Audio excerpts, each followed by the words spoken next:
Comment fonctionne le crédit immobilier en France? Comment payer le taux d'intérêt le plus bas possible? Probablement que vous allez acheter un bien immobilier et que vous vous posez toutes ces questions. C'est ce que nous allons voir ensemble maintenant. Alors, on va commencer par les différents types de prêts qui existent en France. Il y a 4 types de prêts. Le premier, c'est le prêt à taux fixe sur lequel vous allez rembourser mensuellement du coup le capital restant dû calculé au prorata mensuel plus le montant des intérêts. Ça représente 85% des prêts immobiliers en France. En deuxième lieu, il existe le prêt à taux variable sur lequel le taux d'intérêt il va être aligné avec l'évolution des taux directeurs des banques centrales. Et du coup, votre taux il va évoluer avec le temps. C'est un type de crédit qui est très utilisé en Amérique du Nord, mais si le montant des taux des crédits sont en hausse, ça peut vous coûter des mensualités beaucoup plus élevées. Il existe aussi le prêt in fine dans lequel vous remboursez les intérêts puis le montant restant dû à la fin du prêt. Et enfin, il existe également le prêt relais. C'est si jamais vous achetez un nouveau bien immobilier sans avoir vendu l'ancien, ça va vous permettre de vous avancer la trésorerie. Maintenant, et une fois qu'on a parlé de ces taux d'intérêt, on regarde un petit peu la situation actuelle. Alors, la règle de base, c'est plus vous allez emprunter sur une longue durée, plus le montant des taux sera élevé.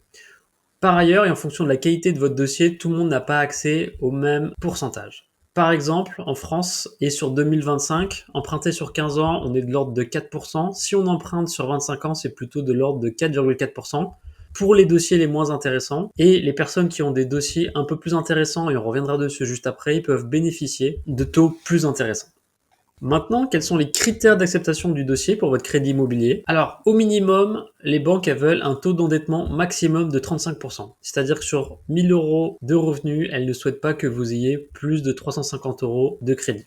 L'apport personnel minimum est de l'ordre de 10%. Idéalement, il faut que vous soyez en CDI. Il faut que vous ayez une capacité d'épargne de précaution, c'est-à-dire une capacité à mettre de l'argent de côté. Et évidemment, pas d'incident bancaire. En général, la majorité des refus des crédits, c'est lié à soit un endettement trop élevé, soit un apport insuffisant. Alors, en plus de votre crédit immobilier, vous allez devoir vous assurer en tant qu'emprunteur pour couvrir les risques de la banque. Il existe plusieurs types de couverture et plus vous allez demander de services sur cet emprunt, plus ça va vous coûter cher. La couverture de base, c'est la couverture décès. Si jamais vous décédez, ça va garantir à la banque qu'elle obtiendra le remboursement de son crédit. Mais ensuite, vous pouvez vous couvrir si par exemple vous subissez une incapacité, si jamais vous subissez une invalidité et vous n'êtes plus en mesure de travailler ou tout simplement vous perdez votre emploi. Si jamais vous pensez que vous êtes dans un secteur où vous risquez de perdre votre emploi et vous aurez de très grandes difficultés à en retrouver un autre, éventuellement ça peut être intéressant d'envisager cette option-là, mais c'est relativement coûteux. Maintenant, il existe d'autres frais qui s'ajoutent lorsque vous allez demander pour obtenir votre crédit immobilier. Tout d'abord, il y aura les frais de dossier qui sont demandés par les banques, qui sont de l'ordre de 500 à 1500 euros pour l'obtention du crédit. Il y a également les garanties d'hypothèque, on reviendra dessus un peu plus tard, mais qui est de l'ordre de 1 à 2% du montant total du prêt. Également, il faut ajouter les frais de courtier, donc ça va être les frais de négociation de votre courtier qui va négocier pour vous votre crédit auprès des banques, qui est en général de l'ordre de 1%.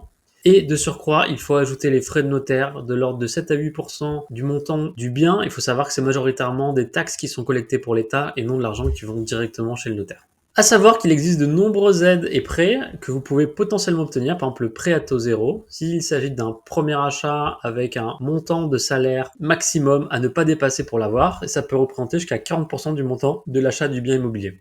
Si vous êtes salarié, membre d'Action Logement également, vous pouvez obtenir un prêt de 40 000 euros jusqu'à un taux de 1%. Il existe également un prêt passe en fonction de vos conditions de ressources et il existe également un autre type de prêt qui est le prêt pour les acquisitions en zone rurale pour un montant d'emprunt de 10 000 euros maximum. Maintenant, au sujet des garanties, il est intéressant d'en parler avec le notaire parce qu'il existe plusieurs options qui n'ont pas le même coût et votre notaire est également là pour vous conseiller et vous aider à faire le meilleur choix.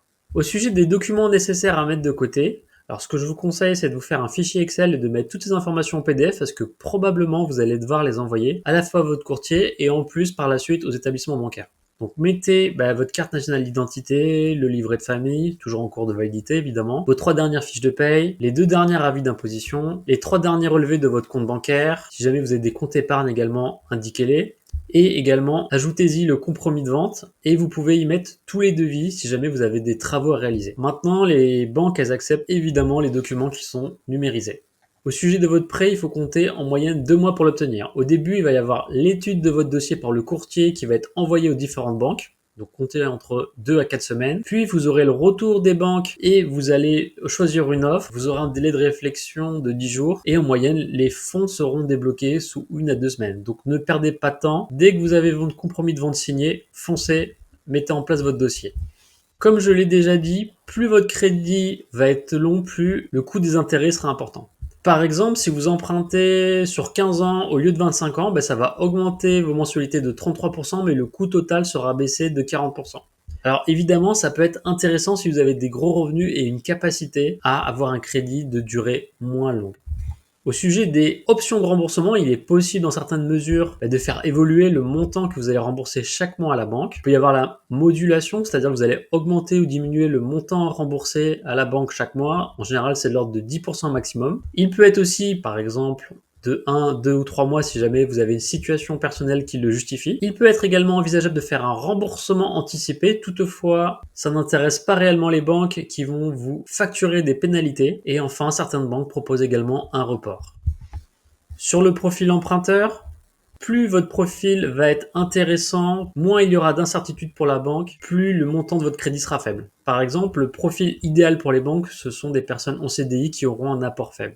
Si vous êtes senior, vous allez malheureusement payer plus cher. Si vous êtes senior, malheureusement, la banque vous demandera un apport important. A contrario, si vous êtes un jeune de moins de 25 ans, votre taux sera probablement un peu plus faible et également l'apport demandé sera moins conséquent.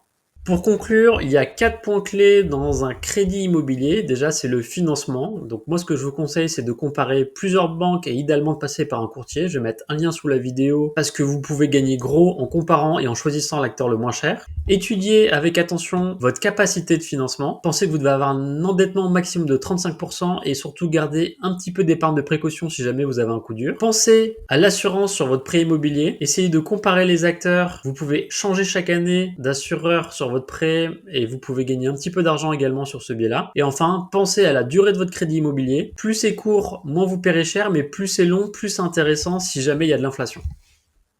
Maintenant, pour terminer, pour me remercier de cette petite présentation, je vous invite à vous abonner à ma chaîne. Je vais mettre quelques liens supplémentaires sous la vidéo et n'hésitez pas à écrire en commentaire vos questions ou vos remarques sur ma présentation. Merci.